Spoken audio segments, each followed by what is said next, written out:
Shalom, refresh hari ini Rabu 29 April 2020 dari Rehat Renungan Harian Toraja.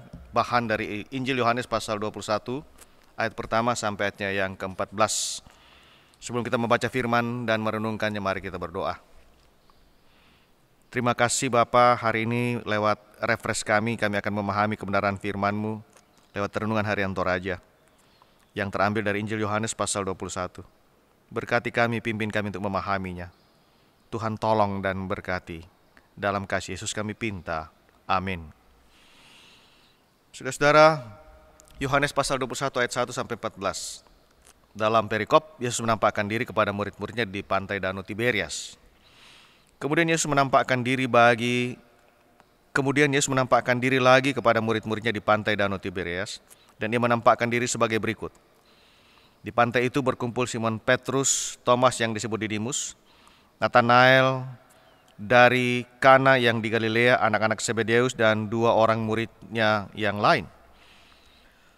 Kata Simon Petrus kepada mereka, "Aku pergi menangkap ikan." Kata mereka kepadanya, "Kami pergi juga dengan engkau." Mereka berangkat lalu naik ke perahu, tetapi malam itu mereka tidak menangkap apa-apa. Ketika hari mulai siang, Yesus berdiri di pantai, akan tetapi murid-murid itu tidak tahu bahwa itu adalah Yesus. Kata Yesus kepada mereka, "Hai anak-anak, adakah kamu mempunyai lauk paut?" Jawab mereka, "Tidak ada." Maka kata Yesus kepada mereka, "Tebarkanlah jalamu di sebelah kanan perahu, maka akan penuh, maka akan kamu peroleh." Lalu mereka menebarkannya, dan mereka tidak dapat menariknya lagi karena banyaknya ikan. Maka murid yang dikasihi Yesus itu berkata kepada Petrus, "Itu Tuhan." Ketika Petrus mendengar bahwa itu adalah Tuhan, maka ia mengenakan pakaiannya sebab ia tidak berpakaian, lalu terjun ke dalam danau. Murid-murid yang lain datang dengan perahu karena mereka tidak jauh dari darat, hanya kira-kira 200 hasta saja, dan mereka menghela jala yang penuh ikan itu. Ketika mereka tiba di darat, mereka melihat api arang dan di atasnya ikan dan roti. Kata Yesus kepada mereka, "Bawalah beberapa ikan yang baru kamu tangkap itu." Simon Petrus naik ke perahu, lalu menghela jala itu ke darat, penuh ikan-ikan besar, 153 ekor banyaknya, dan sungguh pun sebanyak itu jala itu tidak koyak. Kata Yesus kepada mereka, "Marilah dan sarapanlah." Tidak ada di antara murid-murid itu yang berani bertanya kepadanya, "Siapakah engkau?" Sebab mereka tahu bahwa ia adalah Tuhan. Yesus maju ke depan, mengambil roti dan memberikan kepada mereka, demikian juga ikan itu. Itulah ketiga kalinya Yesus menampakkan diri kepada murid-muridnya sesudah ia bangkit dari antara orang mati. Bapak Ibu, entah apa yang akan terlintas dalam hati dan pikiran ketika kita sedang mengalami kekecewaan yang beruntun misalnya. Mungkin kita akan merasa letih, lelah, lesu, dan tergoda untuk berputus asa karena kita merasa bahwa semua yang dilakukan telah menjadi sebuah hal yang sia-sia. Petrus dan kawan-kawan dapat kita yakini mengalami rasa kecewa yang sangat dalam. Betapa tidak? Mereka telah kecewa dengan peristiwa kematian Yesus yang membuat mereka harus bersembunyi dan kembali ke masa lalu sebagai seorang nelayan.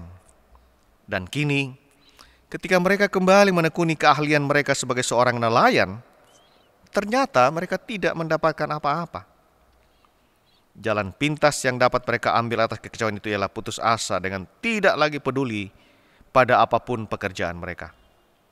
Tetapi dalam kondisi seperti itu, Yesus hadir dengan sapaan, Yesus hadir dengan perintah, Yesus hadir dengan kuasa dan kehangatan kasih persaudaraan. Saudara-saudara, mari kita lihat kesediaan Petrus dan kawan-kawan mendengar dan melakukan apa yang diperintahkan oleh Yesus kepada mereka. Dan mereka mengalami kehangatan persekutuan dengannya dengan meninggalkan rasa kecewa, rasa lelah, rasa letih. Ketelanjangan diri telah menghadirkan semangat baru karena hasil yang menakjubkan. Saudara-saudara, ketika kita sedang dalam ketelanjangan diri, mari kita mendengar suara Tuhan. Mari kita mendengar bisikannya. dalam kasih. Saudara-saudara, ada pesan penting bagi kita, ialah ternyata Tuhan Allah itu peduli dengan apa yang kita kerjakan dan apa yang sedang kita alami. Kasih-Nya memberi kehangatan persekutuan, sabdanya menuntun pada jalan untuk mendatangkan buah-buah kebaikan, buah-buah kelimpahan dalam hidup ini. Karena itu, saudara-saudaraku, jangan pernah menyerah walaupun seperti yang sedang kita jalani saat ini. Kerjakan dan hidupi seolah-olah kita sedang memburu dan sedang akan mencapai sebuah keberhasilan, bukan kegagalan.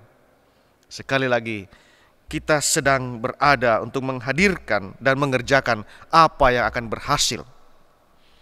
Saudara-saudara, percayakanlah bahwa ketika Tuhan hadir, kita sungguh mau datang dan percaya padanya, dan kita akan mengalami sukacita yang melimpah di dalam kasih Tuhan. Tuhan menolong dan memimpin kita. Kita berdoa. Terima kasih Tuhan untuk perenungan-Mu hari ini 29 April. Terberkatilah kami untuk memahami firman-Mu. Terberkatilah kami senantiasa di dalam kasih dan pertolongan Tuhan. Kami mohon di dalam kasih Yesus Kristus, biarlah senantiasa kesehatan, pertolongan, keselamatan menjadi milik kami sebagai anak-anak-Mu. Kami memohon di dalam kuasa Yesus Tuhan dan Juru Selamat. Amin.